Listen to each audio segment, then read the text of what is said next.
Olá, meus amados e queridos irmãos, quero saudar a todos com a paz do Senhor e Salvador Jesus Cristo, vosso amigo em Cristo, pastor Daniel Fontinelli, aqui à sua disposição no YouTube com mais um vídeo. Este vídeo, ele também é muito importante, muito bom para o nosso conhecimento, tá bom? Quero lhe pedir, deixe o seu like, seu joinha e compartilhe com seus amigos, com os irmãos da sua igreja, com os obreiros e também inscreva-se em nosso canal, tá bom? Vou deixar a descrição do vídeo aqui embaixo para você também ter acesso ao nosso livro Dicionário Bíblico Etimológico Fontinelli. Hoje eu quero falar sobre genealogia bíblica.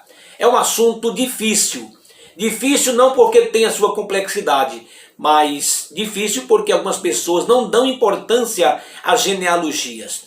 São muitas as pessoas, inúmeras as pessoas, milhares e milhões de pastores e leitores da palavra de Deus que leem a Bíblia Sagrada, folheiam a Bíblia Sagrada, mas quando chega na parte da genealogia, eles pulam as páginas. Principalmente no livro de Deuteronômio. As pessoas não gostam de ler as partes que falam da genealogia. Mas olha, escute uma coisa, genealogia é importante, porque você vai conhecer a origem da pessoa, você vai conhecer as pessoas da família, os patriarcas da família, os antecessores, os posteriores, os anteriores, enfim. Você vai ter a possibilidade de conhecer uma pessoa, saber quem foi seu pai, seu avô, bisavó, tataravó, filhos, netos, enfim. Porque existem muitos personagens na Bíblia com os nomes parecidos. Por exemplo, José, Jacó, são nomes muito repetidos na Bíblia Sagrada. Na Bíblia só tem um Adão, só tem um Noé, mas tem dois Enoques, tem vários nomes repetidos. Enfim, nós precisamos conhecer, saber quem é quem, porque em determinado momento, se você falar de Enoque, são dois Enoques da Bíblia. Um Enoque foi o que foi trasladado, e o outro Enoque foi o pai de Nimrod, que foi quem patrocinou a construção da Torre de Babel. Mas eu quero falar sobre a genealogia bíblica de Adão até Jesus. Exatamente, de Adão até Jesus. Toda a genealogia bíblica em ordem cronológica.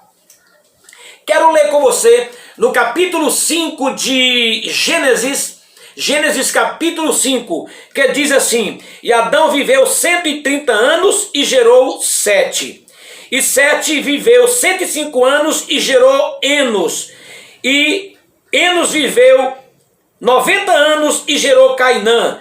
E Cainã gerou 70 anos e gerou Malael.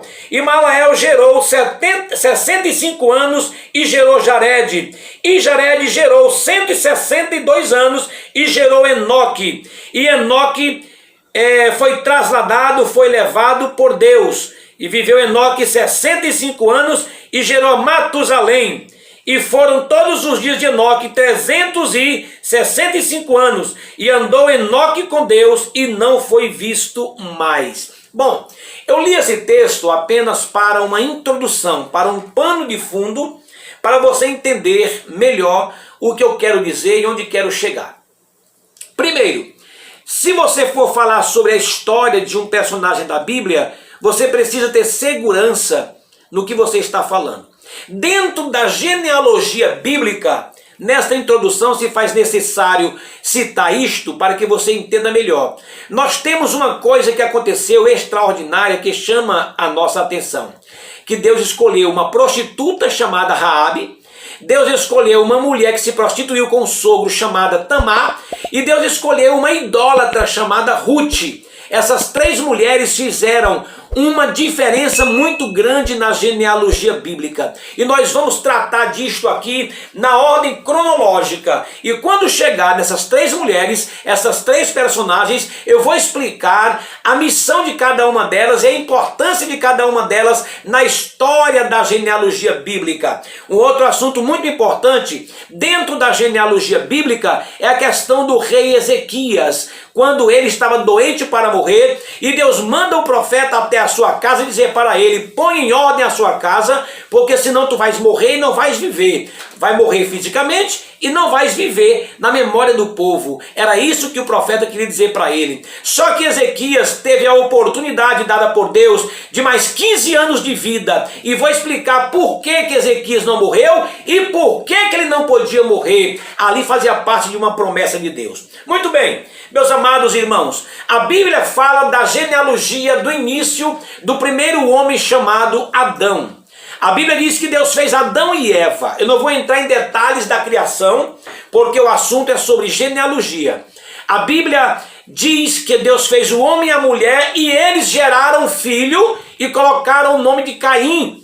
Geraram outro filho e colocaram o nome de Abel. Caim foi lavrador, plantou, e Abel foi pastor de ovelhas. E aí, quando eles foram se apresentar a Deus com uma oferta, Caim deu a pior oferta para Deus. Ele deu a oferta de manjares, ele deu a oferta do campo, enquanto que Abel levou um cordeiro para o sacrifício, para o holocausto. E dentro desse contexto aí, aquela oferta que Deus queria era um holocausto, era um sacrifício de um animal vivo. Tanto é que quando Caim decai o seu semblante, Deus diz para ele: não sabes tu que se fizeres o que é certo, ou seja, o sacrifício correto, tu serás aceito? Por que decaísse o teu semblante? Por que decaísse o teu semblante? O pecado jaz à tua porta, mas cabe a ti dominá-lo. Bom, aí nós encontramos na Bíblia o primeiro homicídio. Caim matou seu irmão Abel. E aí a Bíblia começa e diz que quando Adão tinha 130 anos, ele gerou o filho chamado Sete. Agora vamos observar, pelas entrelinhas do comentário bíblico, a genealogia. Adão gera Caim e Abel. Caim matou Abel. Depois de alguns anos, a Bíblia mostra Adão com 130 anos, o que possivelmente nos dá a entender que 130 anos era a idade que ele tinha quando gerou Sete. De 130 para trás, do ano 1º até o ano 130 de Adão, ele gerou Caim, gerou Abel e gerou outras filhas e filhos. Só que Caim e Abel são citados porque foram mais importantes na história.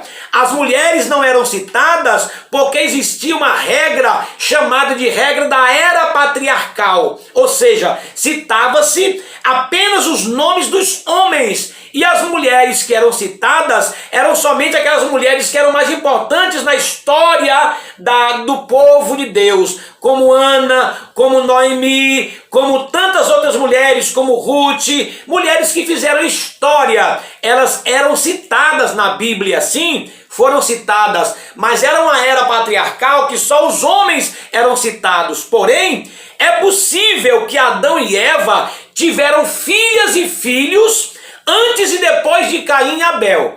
Antes de Caim, é possível que eles tiveram filhas, e não filhos, filhas, porque quando Caim nasce, Eva diz: o Senhor me deu um varão, deixando subentendido que possivelmente ela teve filhas antes de Caim. Bom, mas isso não é o mérito da história do que eu quero falar hoje. Eu quero falar sobre a genealogia completa. Então, quando Caim mata Abel, ele é expulso da casa de seus pais. Depois de algum tempo, nasce o terceiro filho homem, chamado de Sete. Aí Sete gerou a Enos, Enos gerou Cainã, Cainã gerou a Malael, Malael gerou a Jared, Jared gerou Matusalém, que gerou Lameque, que gerou a Noé, que gerou Sem, Cã e Jafé.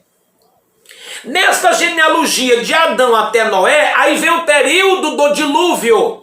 Aí Sem, filho de Noé, 2 anos após o dilúvio, gerou um filho que colocou o nome de Arfaxade.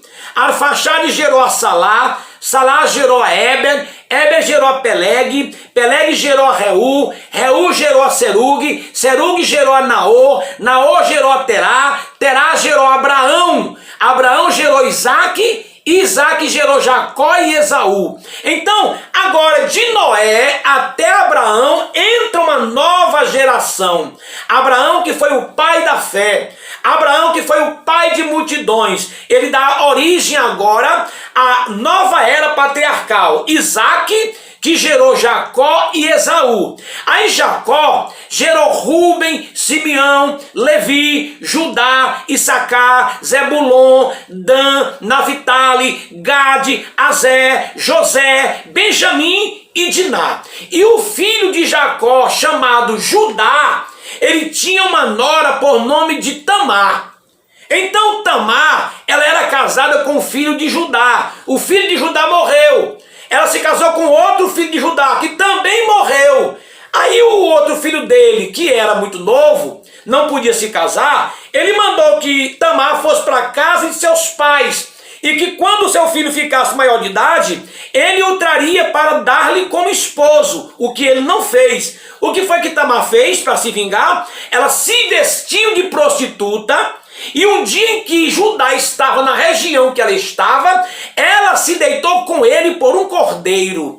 E esse relacionamento gerou um filho chamado Perez, que gerou Esrom, que gerou Rão, que gerou Aminadab, que gerou Naasson, que gerou a Salmon. Salmon foi um dos espias de Israel que foi enviado por Josué para Jericó, para espiar Jericó. E lá, uma mulher chamada Raabe, que era prostituta, que morava em cima do muro de Jericó, ela se prostituía com as pessoas que iam ali por dinheiro. Mas quando Josué enviou os espias, ela guardou os espias, os escondeu, os protegeu e fez um acordo com eles para que a sua casa não fosse destruída. Posteriormente, Salmon se casou com Raabe e juntos geraram Boaz, que casou-se com Ruth, que gerou Obed, que gerou Jessé, que gerou Davi, que gerou Salomão, que gerou Roboão. Então Davi, Salomão, Roboão, Abias, que gerou Asa, Josafá, Jorão, Uzias, Jotão, Acais, Ezequias, Manassés, Amon, Josias e Jeconias. Josias foi o último rei de Israel. Mas eu quero voltar um pouco na história para falar do que eu prometi sobre o rei Ezequias. O rei Ezequias, ele estava jurado de morte porque estava enfermo. E Deus mandou-lhe um profeta dizer-lhe: põe em ordem a tua casa, senão tu vais morrer e não vais viver. Pôr em ordem a sua casa seria preparar o seu sucessor. Ezequias não tinha preparado o seu sucessor. Embora tivesse outros filhos, mas ele não havia preparado um filho para reinar em seu lugar. Então 3 anos depois, nasceu Manassés. E quando Manassés tinha 12 anos de idade, Ezequias morreu e Manassés assume o trono. Ou seja, 3 anos depois, com mais 12, dá 15. Exatamente 15 anos como Deus proferiu. Ezequias morreu e o seu filho Manassés assumiu o seu lugar. Agora é importante dizer que dentro desta história bíblica, depois de Ezequias, nós encontramos Manassés, encontramos Amon e encontramos Josias. Só que Josias, ele foi o último rei de Israel.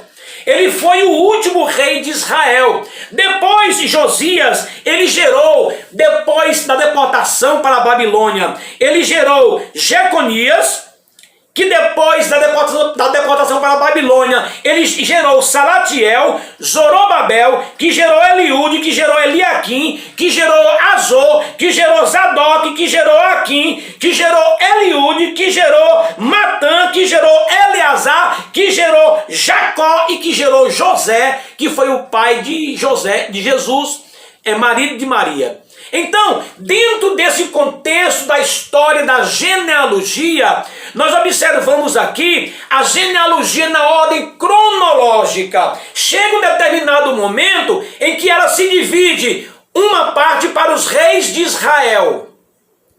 Ela se divide uma parte para os reis de Israel, através de Judá. E através de Levi, os sacerdotes, da linhagem sacerdotal, dos quais Arão fez parte. Porque Arão era irmão de Moisés, eles eram da tribo de Levi. Eles foram filhos de Anrão com Joquebede. Eles eram da tribo de Levi. Então, nessa genealogia bíblica, nós precisamos entender que existe uma importância muito grande para sabermos, conhecermos e termos um discernimento dizendo de quem é cada pessoa, de quem é cada personagem bíblico, observando que Jesus é chamado de leão da tribo de Judá. Por que leão? Porque leão é rei. E Leão, ele domina sobre o seu território. E Judá foi a maior tribo de Israel, com 74 mil homens de guerra, na primeira soma, na primeira contagem no livro de Números. Quando foi a primeira contagem, ele entra com 74 mil homens. E Jesus é chamado de leão da tribo de Judá, porque ele vem de Judá e porque Judá foi a maior tribo de Israel. Que Deus abençoe a todos de uma forma muito especial, em nome de Jesus, e espero que você tenha gostado, espero que você tenha aprendido.